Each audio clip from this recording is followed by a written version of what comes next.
In this video we'll be looking at Autodesk's Mudbox, taking a look at the first time setup, and then looking at the interface and talking about general workflow.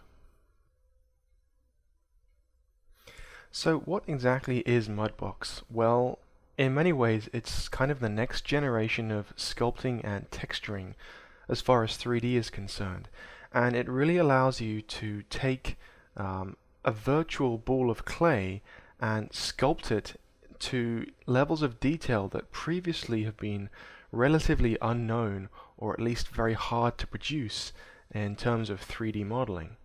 So right now I'm actually looking at the Autodesk website, and I'm just looking at Mudbox, and you'll see they have this customer showcase. And this is a great place to look when you first get started, or even if you're just curious, as it has some really great examples of what can be done and some of the possibilities with Mudbox.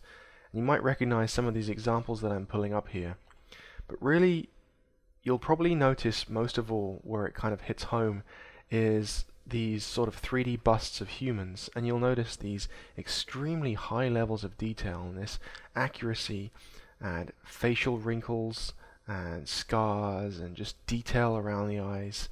It's insane how detailed some of these models get. And even these ones that I'm showing you, although they're absolutely fantastic, I've still seen, even higher levels of detail than this. But this is a great sort of starting point. So let's scroll down here and look at, a couple of other examples. One of my favorites that I've seen on this showcase, at least, would be this reproduction of the actor Ben Kingsley. And you can see just the realism here. Now, obviously, this has been produced in conjunction with other 3D software to produce the lighting, and then it's been composited, the background. It's probably been rendered in multiple passes and then pieced together. You'll see hair and fur plugins have been used here to kind of give these extra sort of fuzzy bits of hair. But look at the detail here in the veins and the sculpting, these creases on the forehead, and you can really see how they've aged the character. And it's this level of detail which really makes software such as Mudbox really a category to itself. Now, Mudbox is fairly new in terms of 3D sculpting packages. It's really in its infancy stage, I would say. You may also have heard of software like ZBrush, or ZBrush as I would pronounce it. And this is a competitor. It's been around a little longer, but because of that, it's a little more advanced with some of its features. And at the same time, though, it's also a little more complicated to use. So Mudbox is a great place to jump into. It works great with the other Autodesk applications. And with that said, let's take a look at the initial setup. When you first jump into Mudbox, then it's going to ask you to do a little bit of setup, and in particular it's going to ask you where to create your working files, and typically this is just your documents folder on your computer. In addition to that, though, the most important thing here is interaction mode, and that's how you set up your hotkeys. Now, you can use the native Mudbox hotkeys, but personally I prefer to look at these other options that are available to us, and these will be hotkeys that have been set up in previous Autodesk applications. So you can use the 3D Studio Max hotkeys to navigate your 3D view. In particular, I like to use the Maya hotkeys just because I'm more familiar with Maya and I've been using it much longer, so those hotkeys are very much ingrained on my brain, so I like to use those, especially since I switch in and out of Mudbox and Maya frequently. It stops you from getting confused. So go ahead and set these to anyone you prefer. Personally, I'm going to use Maya, and once you've got that all set up, you can simply click OK, and that'll launch the interface. You'll be presented then with this welcome screen, which kind of gives you some nice little learning tutorials down here, and really these are just getting started with navigation, using the painting tools, the sculpting tools, and also the posing features that are available. Now, I'm actually using Mudbox 2013 here because it's made significant improvements in speed and performance, and also flexibility of the interface as opposed to the previous version. So I personally would recommend that you use the newest version that's available. And you'll see that we can actually utilize some of these basic sculptures that can get you started. Now, these are good if you would like to start with practicing and general getting to know the software exercises. You can also open your files from here as well. If you prefer to, you can say don't show me this again, but when you're getting started, I recommend that you keep this loaded up each time, just so it's a quick reference for you to use. If you need to, though, you can always get it through the user menus at the top, should you accidentally get rid of it. So let's start a new scene, and for the sake of this introductory video, I'm just going to use a plane. I'll just click on the plane, and that's going to load up the software and get me started. As we jump into Mudbox then, let me talk briefly about something which is very important here, the use of a graphics tablet. You can use a mouse within Mudbox, but you will certainly get the most out of using a graphics tablet. Personally, I recommend using the Wacom tablets, in particular the Intuos line, but they do have cheaper lines such as the Bamboo, or you can also go with cheaper alternatives such as a Viz tablet. But really, for the negligible price difference, personally I'd go for a Wacom. So here we are in the Mudbox interface. Let's talk briefly about how Mudbox works then, and why you really shouldn't rely on Mudbox alone to do your 3D work. People often look at Mudbox and think, wow, this is the replacement to 3D Studio. It's so much more intuitive. It's the replacement to Maya, etc. The truth is, it isn't. It's an addition. If someone gives you a Formula 1 racing car, that's fantastic. It's the best, and one of the fastest cars you can drive out there, etc.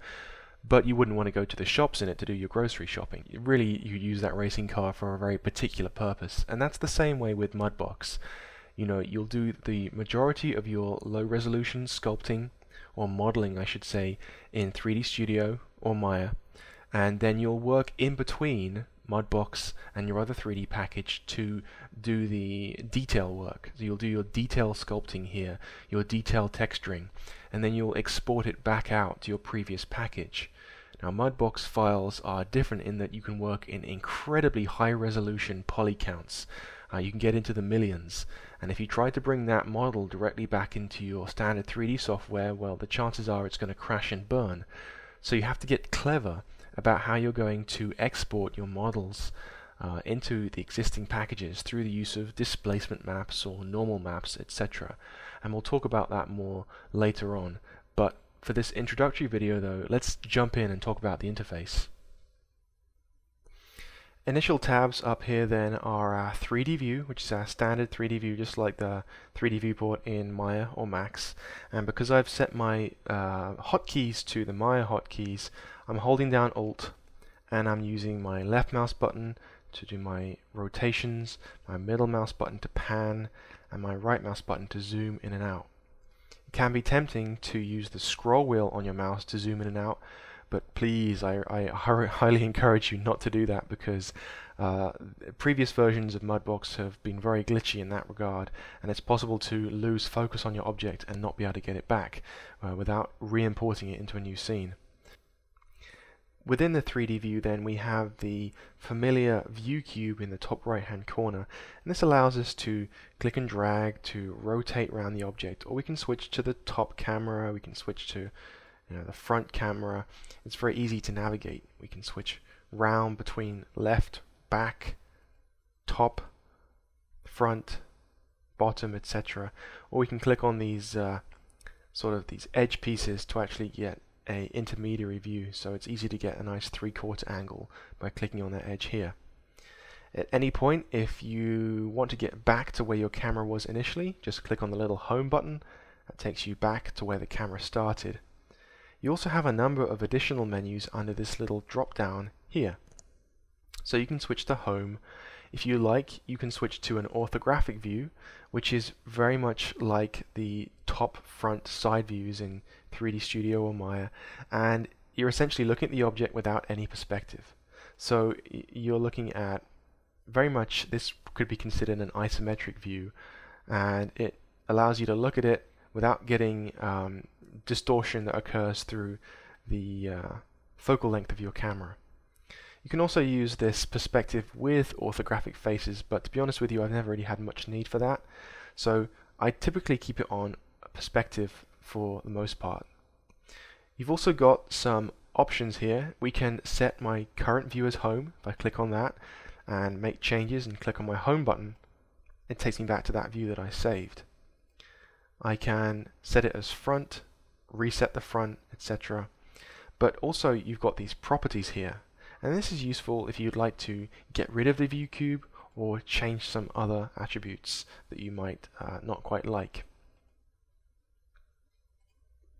It's also possible in your viewport to utilize the right mouse button, and if you right click on the actual object in question, you'll see that you bring up this little pop-up menu with all these additional items that we can edit here. The material, then we can select the model, deselect the model, and work with the other options here. In our case though, I think we're a little more interested in this for the time being. If I move away from the object and right click on my background, I bring up a different menu. And this allows me to change the way my viewport looks, so I can turn on my grid. I can use flat lighting only, or perhaps I'd like to turn off the lighting entirely. You can change your model to a wireframe view, and perhaps if I turn off the grid that'll be a little easier to see. You can see my wireframe showing up here. Additionally, the W key is the nice little shortcut for that. That's one that I use all the time. So if you want to see how dense your model is, the wireframe is very useful in order to do that. Show both sides is important. You'll notice that right now my surface normals will be pointing perpendicular to this face here. And if I turn it upside down and look at the back of the model, I can't see it. So right click and show both sides is going to render both sides of this object. Obviously my lighting is coming down on the object, so that's why it appears black in this situation. So the next thing we have are our UVs under the UV tab, and these are going to be the UVs that you have set up in your previous 3D package. You can't do any control over UVs in Mudbox. What you see is what you get, unfortunately. We also have an image browser here, and this allows you to browse images on your hard drive, and you can import them to use as image planes or stencils, or for other ways to use them in your 3D scene.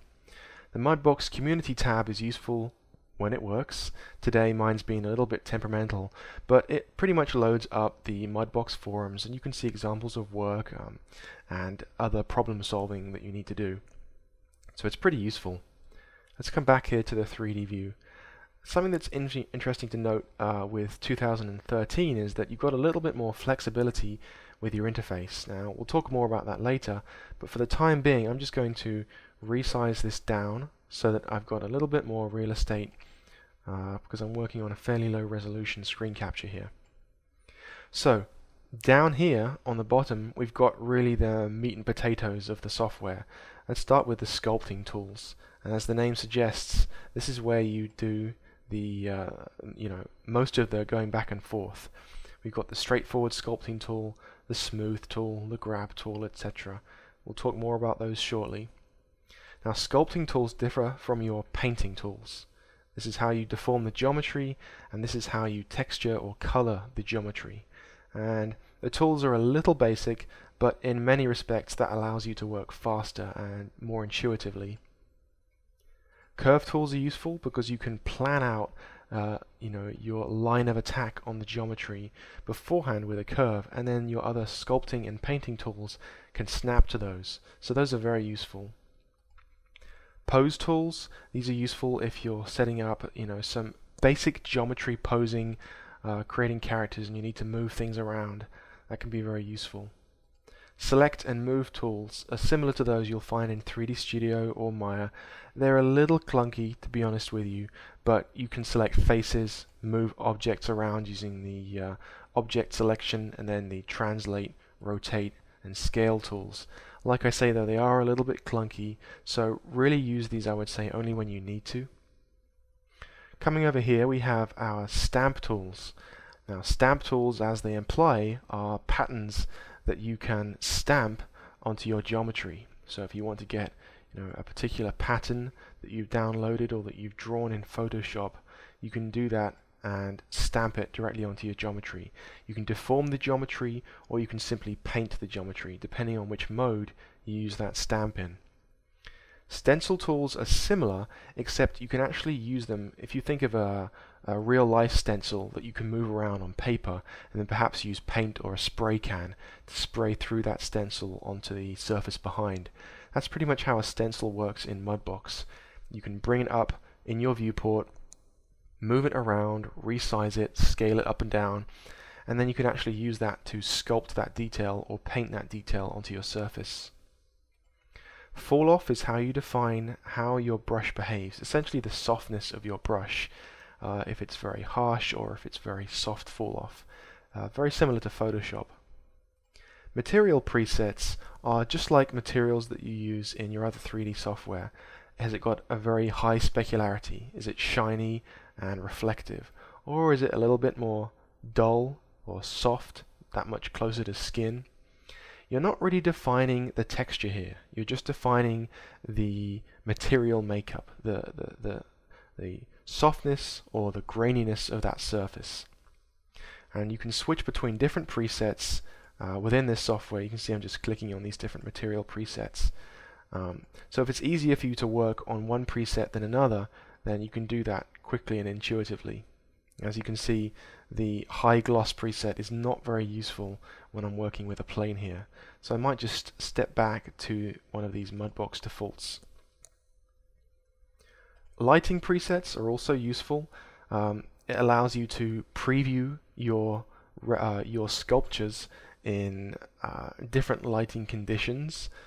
To be honest with you, I wouldn't change these too much until you get more into working with materials and more complex models. For the time being, the defaults are fine. What I really like about the newer versions of Mudbox is that you can actually apply camera bookmarks now to save your favorite camera presets. So, for example, if I wanted to view my model from this angle and wanted to actually be able to move this around and then revert back to this position, I can actually just click on this little arrow here, go to Add Camera Bookmark and give it a name. So let's call it Pose Default. I can move my camera around and easily get back to my camera bookmark anytime I want to. That's a really useful feature. Coming up to the right hand side then, you'll see we have two different kinds of modes here, sculpting and painting.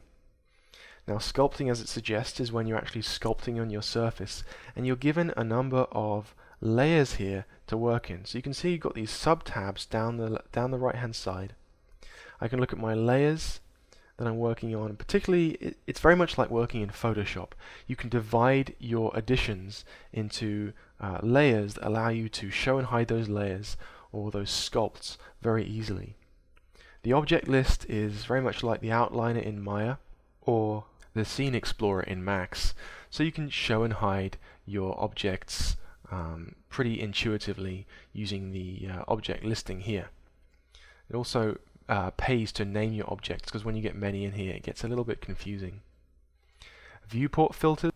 Well, if you'd like to play with realistic camera effects like depth of field or perhaps ambient occlusion, you can do that, and again that's a newer addition and it's very much to get a feel for what this is going to look like in a rendered environment. Finally then, let's talk about the properties pane, which is down here. I'll move this up and switch back to my layers, and let's start by clicking on, for example, one of these sculpt tools. And you'll notice that my properties pane has adapted to the options that I have available to me with this tool. I can change the size, the strength, turn on mirroring, etc. So each tool that you work on is going to show a different set of properties. If I switch to my object panel here and actually select the plane that I have in my 3D scene, you'll notice that I get some very basic parameters here, such as the name and material overrides that I'd like to present. So you've got many different kinds of properties that are going to appear here. Really, this is going to be your go-to point for most of your work inside Mudbox. You'll notice that because I've had Mudbox open for a little while and I haven't actually saved this scene, the little save icon is blinking in red here, and that's a nice little reminder because it's all too easy to forget to save. And Mudbox is a little prone to crashing because you're dealing with incredibly high resolution polygon objects. So let's quickly save this scene. I'll go to File, Save Scene As, and I'm going to place this in my working folder, which for today is going to be Work. I'll put it inside Rasmussen, Captures, and 3D. What I like to do is create a application-specific folder for any particular project I'm working on. So for example, if this were my project folder, I'd create a Mudbox folder within that. And then we can give it a name here, and let's just call this one Test. you'll notice that the file format here it's saving to is .mud, which is native to Mudbox. We'll click Save, and then what I'll do is I'll load up the folder where I have saved this to, and you'll find test.mud. And as you continue to work on this, what you'll see is that when you start adding textures, for example, another folder appears, and that's where it's going to place all of your working files, such as the textures that you're painting directly onto the surface of this object. So if you're going to transfer this file to someone, be sure to transfer the additional texture or asset folder that comes with it. You'll also notice that as you keep on saving this, a backup file will start to save. So let me save this again. Let's make some changes here. Save the scene again, bring back my folder, and I've created a backup file. Now, because of the nature of Mudbox files, they can easily get to 500 megs, a gig in size, and of course the backup file that gets created is also 500 megs to a gig in size. So if you're going to give this to someone, it's easy to exclude the backup file. You don't need that when you're transferring it. It's just there in case this file gets corrupted and you need to revert back to this guy here. That's a general overview then of the Mudbox interface. Let's move on in the next video and we'll talk about general workflow practices and utilizing the sculpting and painting tools within Mudbox.